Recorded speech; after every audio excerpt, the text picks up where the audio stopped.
Updated October 31, 2017. 164,306 millions of dollars in Ukrainian money were laundered through U.S. and foreign entities by two men who ended up managing Donald Trump's campaign. That is the indictment's claim.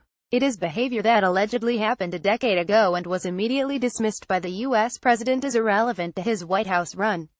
But with Paul Manafort facing a lengthy prison term, special counsel Robert Mueller's first maneuver in the Russia collusion probe could be the crux of a bigger strategy. Mr. Manafort is known for his work with foreign leaders and governments. Czars Mobutu Sese Seko and the Philippines' Ferdinand Marcos were once his clients. So it is no surprise that he was employed by the pro-Russian Ukrainian politician Viktor Yanukovych, helping run a Trump-like populist operation. Mr. Trump has known the seasoned operator since the 1980s, so his appointment to chair the Trump campaign last year was also no accident. He joined the campaign in May, but only lasted a few months, until his multi-million-dollar Ukrainian income was revealed and questioned as concerns grew about Russian influence over the electoral process. Mr. Trump, the campaign and potential collusion with Russia are not mentioned in the indictment, which is largely focused on historical behavior and the fact that Mr. Manafort and his partner Rick Gates were working as undeclared foreign agents. This gives rise to concern that a foreign government or governments may have had some power or influence over the pair. They now face up to 15 years in prison if found guilty, and behind the scenes, lawyers for Mr. Manafort and Mr. Gates will be bargaining.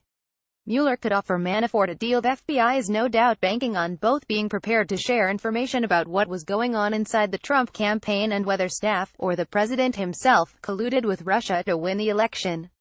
Mr. Mueller could offer Mr. Manafort a deal in exchange for information on Mr. Trump, who is the real target of the investigation that is at least partly focused on whether the president sacked FBI Chief James Comey to derail the probe and obstruct justice. While Mr. Manafort and Mr. Gates have worked together for years, Mr. Gates could feel compelled to testify against his business partner or feel pressure to cooperate and turn on Mr. Trump. Representatives for both Mr. Manafort and Mr. Gates seemed frustrated with proceedings. Mr. Manafort's lawyer Kevin Downing labeled one of the charges ridiculous, while Glenn Seelig, a spokesman for Mr. Gates, said, "This fight is just beginning."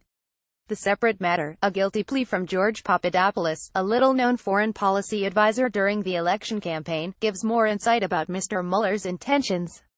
Information on Mr. Papadopoulos is scant. The White House claims he was a volunteer on the campaign. However, in March 2016, then-candidate Mr. Trump described Mr. Papadopoulos unprompted as an excellent guy. Mr. Papadopoulos has admitted to lying to FBI agents when questioned as part of the probe, trying to hide the fact that during his time on the campaign he met with Russians, who offered dirt on Hillary Clinton and connections to the Russian government for Mr. Trump and his associates. Mr. Papadopoulos pleaded guilty earlier this month and has been cooperating with the special counsel since July. In documents released today, the plea deal reads: the government agrees to bring to the court's attention at sentencing the defendant's efforts to cooperate with the government, on the condition that your client continues to respond and provide information regarding any and all matters as to which the government deems relevant. Mr. Papadopoulos is willingly cooperating with the investigation as it edges towards bigger players in the collusion investigation. Topics: World politics. Donald Trump, United States. First posted October 31, 2017. 134,356.